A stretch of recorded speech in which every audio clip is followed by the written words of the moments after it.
À l'entame de sa visite et à l'issue de la cérémonie d'accueil, le général de corps d'armée, vice-ministre de la Défense, Ahmed Gaïd Salah, a supervisé la baptisation de l'annexe de l'académie au nom du Shahid Abban Ramdan en présence de membres de la famille du martyr à qui un hommage a été rendu à cette occasion. Le général de corps d'armée a également inauguré et inspecté quelques structures administratives et pédagogiques de cette annexe avant de suivre un exposé sur la formation scientifique, technique et militaire qui y est dispensée au profit des élèves et des stagiaires présentés par le commandant de l'académie. Le général de corps d'armée a rappelé dans une allocution l'efficience de l'enseignement et la formation de haut niveau dispensée par cette académie aux stagiaires et aux élèves et les efforts laborieux consentis dans l'investissement fructueux dans l'appareil de formation et d'enseignement de l'armée nationale populaire auquel il accorde une importance extrême et particulière.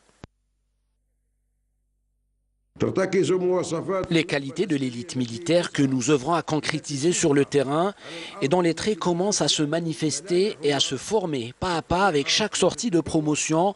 parachevant les plans de développement, de structuration, de réforme et de modernisation que nous avons engagés ces dernières années et à travers lesquels nous avons parcouru des pas considérables sur plus d'un échelon. Grâce au soutien permanent dont jouit l'armée nationale populaire de la part de son Excellence, Monsieur le Président de la République, chef suprême des forces armées, ministre de la Défense nationale. Nous avons veillé à ce que l'Académie militaire de Cherchell en particulier et l'appareil de formation de l'armée nationale populaire en général soient l'outil efficace pour actionner cette force individuelle chez les personnels militaires, élèves et stagiaires, à en faire une terre fertile pour cultiver le savoir et le faire fructifier.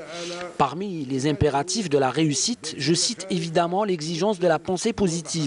comme étant le déclencheur qui impulse la motivation et qui mène vers le succès. L'un des facteurs les plus importants dans l'ancrage de la pensée positive dans les esprits des personnels est leur capacité à être absolument convaincus qu'il est inévitable de s'adonner au travail laborieux et aux efforts fidèles et fructueux pour réaliser leur aspiration noble et honorable. Le général de corps d'armée a rappelé les acquis considérables réalisés par l'appareil de formation de l'armée nationale populaire, valorisant les résultats remarquables que les écoles des cadets de la nation continuent d'enregistrer, aussi bien pendant leur parcours scolaire ou à travers les exploits réalisés annuellement dans les différentes épreuves de fin de cycle. Leur choix de ce parcours scolaire et professionnel futur est un choix qui découle des spécificités de notre société et de notre capital historique, où les cadets de la Révolution d'hier y ont trouvé leur voie et ont concrétisé leurs aspirations. Alors les cadets de la nation d'aujourd'hui trouveront tout le soutien pour atteindre leurs ambitions scolaires, leur garantissant un avenir professionnel florissant et leur accordant d'une autre part l'honneur d'être au service de leur armée et leur nation. Telle est la finalité ultime qu'on peut espérer dans une carrière professionnelle. À la veille de la célébration de l'une des journées les plus importantes de notre prestigieuse histoire, qui est le 56e anniversaire du recouvrement de la souveraineté nationale, le général de corps d'armée a tenu à rappeler les grands sacrifices consentis par le peuple algérien pour le recouvrement de sa liberté et de sa dignité, exhortant les jeunes de la génération de l'indépendance de prendre exemple sur ces sacrifices et de perpétuer les legs des vaillants chouhada.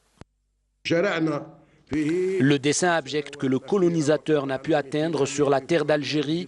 ne peut et ne pourra être atteint par quiconque. Ceci est un serment ferme et immuable, hérité par les enfants de l'Algérie libre et loyaux au message de novembre et sa glorieuse révolution, génération après génération. Alors il n'est nulle crainte pour l'Algérie ou pour son futur. Peu importe la grandeur des défis et l'ampleur des enjeux, l'Algérie se tiendra toujours au-dessus. Allah, je vous implore constance dans mes actes et détermination sur le bon chemin. À l'issue, l'occasion a été donnée aux interventions des élèves de l'Académie et au personnel des unités de l'armée nationale populaire à travers les 6 régions militaires, qui ont exprimé de nouveau leur grande fierté d'appartenir à l'armée nationale populaire et leur immuable détermination en toutes conditions et circonstances à donner tous les sacrifices pour la dignité et l'honneur de la nation, pour sa sécurité, sa stabilité et sa souveraineté.